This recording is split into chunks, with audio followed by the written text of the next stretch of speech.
ನಮಸ್ಕಾರ. ಮೇಲಿನ ಸ್ಥಾಯಿಗಳನ್ನು ಹಾಡುವಾಗ ಬರುವ ತೊಂದರೆಗಳು ಅಂದರೆ ರೇಂಜ್ ಇಶ್ಯೂಸ್. ಧ್ವನಿಯ ಸ್ಥಾಯಿ ಹೆಚ್ಚು ಮಾಡಿಕೊಳ್ಳೋದಕ್ಕೆ ಮೊದಲು ನಿಮ್ಮ ದವಡೆಯನ್ನು ಬಿಗಿಯಾಗಿ ಹಿಡಿಯೋದನ್ನು ನಿಲ್ಲಿಸಿ. ಪೂರ್ಣವಾಗಿ ಬಾಯನ್ನು ತೆಗೆದು ಹಾಡುವುದನ್ನು ಅಭ್ಯಾಸ ಮಾಡಿ.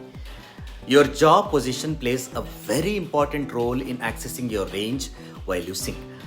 This is not the case only while you sing the higher registers. Even while singing the lower octave, keep your jaw tension free.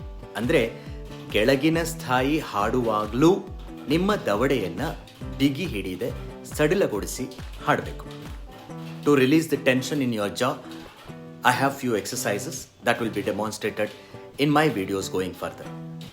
ದವಡೆಯ ಬಿಗಿಯುವಿಕೆಯನ್ನು ದೂರ ಮಾಡಲು ಬೇಕಾಗುವ ಕೆಲವು ವ್ಯಾಯಾಮಗಳನ್ನು ಮುಂದಿನ ಕೆಲವು ವಿಡಿಯೋಗಳಲ್ಲಿ ತೋರಿಸ್ತೀನಿ. ಅಲ್ಲಿವರೆಗೂ ನಮಸ್ಕಾರ.